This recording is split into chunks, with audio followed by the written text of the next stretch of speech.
ప్రభు అయిన యేసుక్రీస్తు వారి యొక్క పరిశుద్ధమైన నామంలో మరొకసారి మీకు అందరికీ బెతెస్దా ప్రార్థనా మందిరం నుంచి పునరుద్ధానపు శుభాకాంక్షలు తెలియజేస్తూ ఉన్నాం.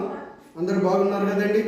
మా బెతెస్దా ప్రార్థనా మందిరం ద్వారా వస్తున్న ఈ వాక్య పరిచర్య ద్వారా మీరు మీ కుటుంబాలు దేవునిలో బలపడుతున్నారని, నడుస్తున్నారని, అనేకమైన విషయాలు తెలుసుకుంటున్నారని నమ్ముతూ మరొకసారి మీ గృహంలోకి వస్తూ ఉన్నాం.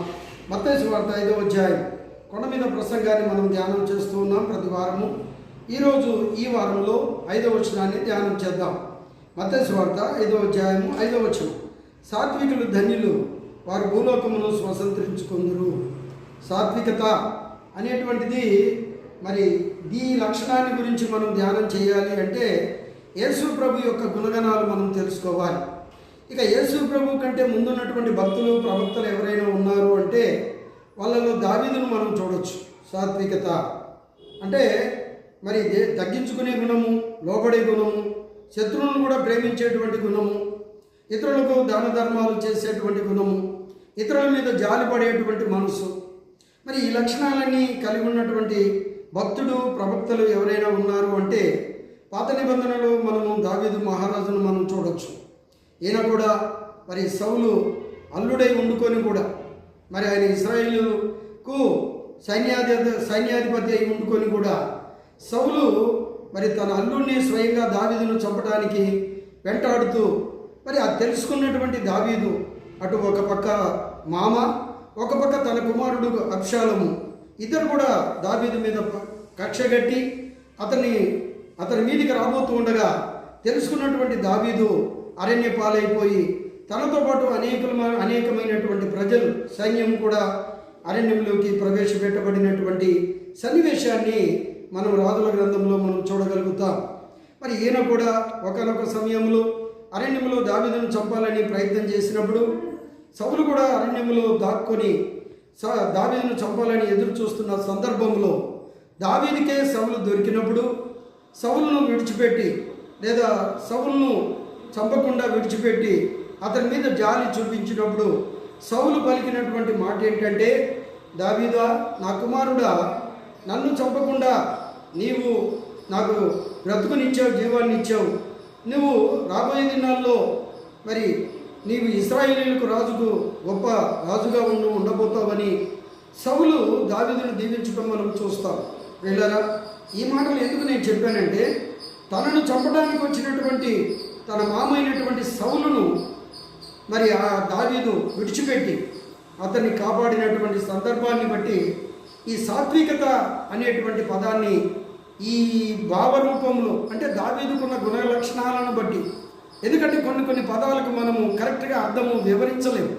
దాన్ని క్రియారూపంలో చెప్పగలిగినప్పుడే, అనుభవ రూపంలో చెప్పగలిగినప్పుడే ఆ పదానికి అర్థం తెలుస్తుందని మరి బైబిల్ క్షుణ్ణంగా తెలియజేస్తూ ఉంది.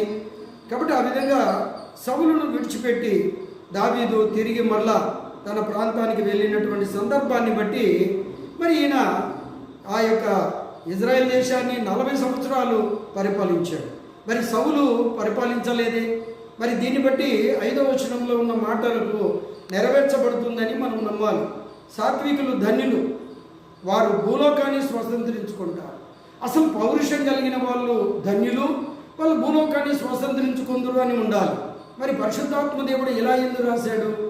తగ్గించుకున్న వాళ్ళు, లోబడిన వాళ్ళు, తక్కువగా తనను తాను తగ్గించుకున్న ఈ లోకానికి ప్రత్యక్షపరచబడిన వాళ్ళే లోకాన్ని స్వతంత్రించుకున్నారు, భూలోకాన్ని స్వతంత్రించుకుంటారని చెప్తుంది. ఈ మాటలో దావీదును నేను ఎగ్జాంపుల్ మీకు చూపించాను, అర్థము అయి ఉంటుందని నేను నమ్ముతూ ఉన్నాను. అందుకని ఆయన యెరూషలేము ప్రాంతాన్ని 40 సంవత్సరాలు పరిపాలించి చుట్టుప్రక్కల ఉన్న అన్ని రాజులను గడగడలాడించి వాళ్ళ దగ్గర నుంచి పన్ను వసూలు చేసినటువంటి గొప్ప రాజు మన యొక్క దావీదు. సో కాబట్టి ప్రియులారా, మరి ఈ సాత్వికతలో ఉన్నటువంటి లక్షణం అంటే ఆ మనసు భావాన్ని నేను తెలియజేశాను, ఆ దావీదు. ఇక రెండవదిగా మనము తగ్గించుకొని లోబడి ఇతరులను ప్రేమించి ఎప్పుడైతే మనము దేవుణ్ణి ఫోకస్ చేస్తామో, దేవుణ్ణి ఎత్తిపడతామో, అటువంటి వారు కూడా భూలోకాన్ని స్వతంత్రించుకోగలరు అనేటువంటి ఎగ్జాంపుల్ ఎవరిని మనం చూపించగలుగుతామంటే యేసు ప్రభువుని, ఇంకెవరిని చూపించలేము. ఎందుకంటే ఆయన అంతటి దేవుడై ఉండుకొని, మహోన్నతుడై ఉండుకొని, కొలస్సీ పత్రిక 1:15 ప్రకారము అదృశ్య దేవుని స్వరూపే ఆది సంభూతుడై ఉండేను. దృశ్యమైనవి కానీ అదృశ్యమైనవి కానీ అవి సమస్తము ఆయనలో సృజించుకున్నటువంటి దేవాది దేవుడు, తన కనుసన్నలలో సమస్త సృష్టిని నడపగలిగినటువంటి దేవాది దేవుడు మానవుడిగా తగ్గించుకొని వచ్చాడు. ఫిలిప్పీయులకు రాసిన పత్రిక 2వ అధ్యాయం 5-6 వచనాలు, మరి యేసుక్రీస్తు కలిగిన ఈ మనసును మీరును కలిగి ఉండుడి అంటాడు. మరి ఆయన తండ్రి దగ్గర ఎంతైతే తనను తాను తగ్గించుకొని, మరి తను వచ్చినటువంటి పని విషయము, తను ఈ లోకానికి వచ్చిందే మరణించటానికి, తన ప్రాణాలు పెట్టడానికి, శిలువలో వేలాడదీయబడటానికి, మరి అలాంటి ఆ దేవుడే మరి ఇంతగా తగ్గించుకొని తగ్గింపులో మరి ఆయన హెచ్చించబడ్డాడు. అందుకనే ఆ యొక్క గ్రంథము కూడా, పరిశుద్ధ గ్రంథం కూడా ఏం చెప్తుంది? ఎవడైతే తనను తాను తగ్గించుకుంటాడో హెచ్చించబడతాడు. మరి ఈయన తగ్గించుకున్నాడు, దేవుని మాట వినటానికి, నెరవేర్చడానికి భూలోకానికి వచ్చాడు. మరి దేవదూతల చేత నిత్యము పరిశుద్ధుడు పరిశుద్ధుడని స్తుతించబడుతూ ఆరాధించబడుతున్న ఆ దేవాది దేవుడు మానవాళి కొరకే, అంటే నీ కుటుంబము నా కుటుంబము ఎవరైతే ప్రభువుని నమ్మి అంగీకరించి విశ్వసిస్తారో వాళ్ళందరినీ, వారి కుటుంబాలన్నింటినీ కూడా దీవించి ఆశీర్వదించడానికి మరి ఆయన ఈ రోజున ఆ నామము ఉండదు, ఇజ్రాయెల్ దేశము భూమి మీద కనపడదు అని అన్య దేశాలు, అన్య రాజ్యాలు కక్ష కట్టి యెరూషలేము దేశమును పాడు చేయడానికి తీర్మానం చేసుకున్నప్పటికీ కూడా యేసు ప్రభు యొక్క ప్రణాళిక ప్రకారము ఆ దేశాన్ని ఇప్పటికీ కాపాడుతూ ఉన్నాడు. ఇజ్రాయెల్ దేశం మీదకి ఏ దేశం వెళ్ళినా జయించడం అనేది వీలు కాదు. ఆ సంగతి మనకు అందరికీ తెలిసినటువంటిదే. మరి ఈయన భూలోకాన్ని లేదా అన్ని లోకాలు తన స్వాధీనంలో ఎలా ఉంచుకున్నటువంటి దేవుడై ఉన్నప్పటికీ కూడా ఆయన తగ్గించుకొని భూమి మీదకి వచ్చాడు. తండ్రి యొక్క మాటను నెరవేర్చాడు. ఆయన నామము వద్దనుకున్న వాళ్ళు, ఆ నామము పలకకూడదు అనుకున్న వాళ్ళు, ఆ నామం మీద ఏమి జరగదు అనుకున్న వాళ్ళు కూడా ఆ నామములో హెచ్చుగా వాళ్ళు విజయాన్ని పొందినట్టుగా మనం చూడగలుగుతాం. కాబట్టి ప్రియులారా, మరి ఇక్కడ అదే మాట చెప్తున్నాడు, సాత్వికులు ధన్యులు, వారు భూలోకమును స్వతంత్రించుకుందరు. మరి దేవుని యొక్క తండ్రి యొక్క స్థానంలో ఉండి కూడా ఆ స్థానాన్ని విడిచిపెట్టి నా కొరకు, మన కొరకు, మనందరి కొరకు ఆయన మానవుడిగా లోకానికి వచ్చి ఆయన తగ్గించుకున్నాడు. కాబట్టి భూలోకాన్ని స్వతంత్రించుకున్నాడు. ఇప్పుడు ఎక్కడ పట్టినా ఆయన నామమే ప్రకటించబడుతూ ఉంది.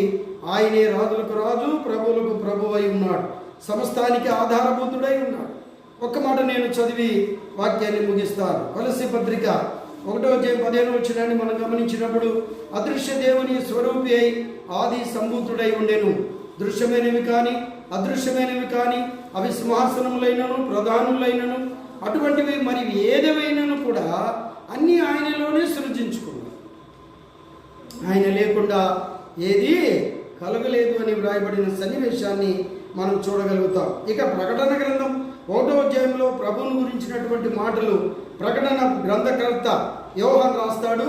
ఆయన మొదటివాడు, కడపటివాడు, ఆది అంతమై ఉన్నవాడు, ఆయన వర్తమాన భూత భవిష్యత్ కాలంలో ఉన్నవాడు అని ఆయన గురించి సాక్ష్యం చెప్తా ఉంది ప్రకటన గ్రంథం. కాబట్టి ప్రియులరా, అల్ఫయు ఒమేగయు నేనే.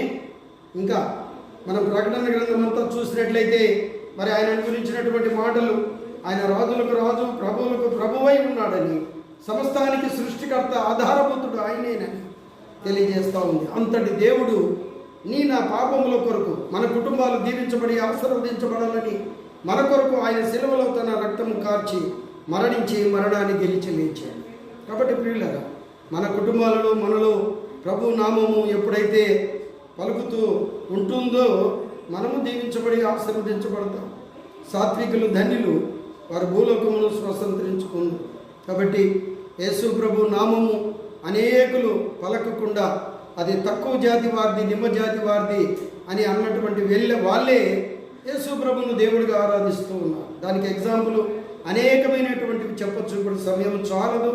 కాబట్టి సాత్వికత, తగ్గించుకునే గుణం, లోబడే గుణం, దేవుని అనుసరించే గుణం, ఎంతగా తక్కువగా మాట్లాడితే అంతగా మనం హెచ్చించబడతామని లేఖనాల ద్వారా మనకు తెలియజేయబడుతున్నాం. అందుకని దావీదు మనసును చెప్పాను, యేసు ప్రభు యొక్క మనసు కూడా మీకు తెలియజేశాను. మరి ఈ రోజును ప్రభు కుటుంబాలుగా పిలువబడుతున్న మన కుటుంబాలలో ఇలాంటి సాత్వికత కనబడతా ఉందా?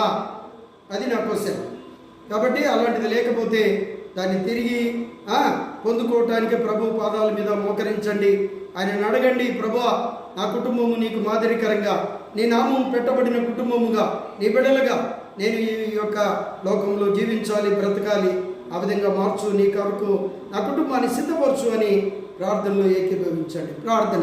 ప్రేమ జీవం కలిగిన మా తండ్రి, మా యేసయ్య, మరి కొండ మీద ప్రసంగాన్ని మేము ధ్యానం చేస్తూ ఉన్నాం.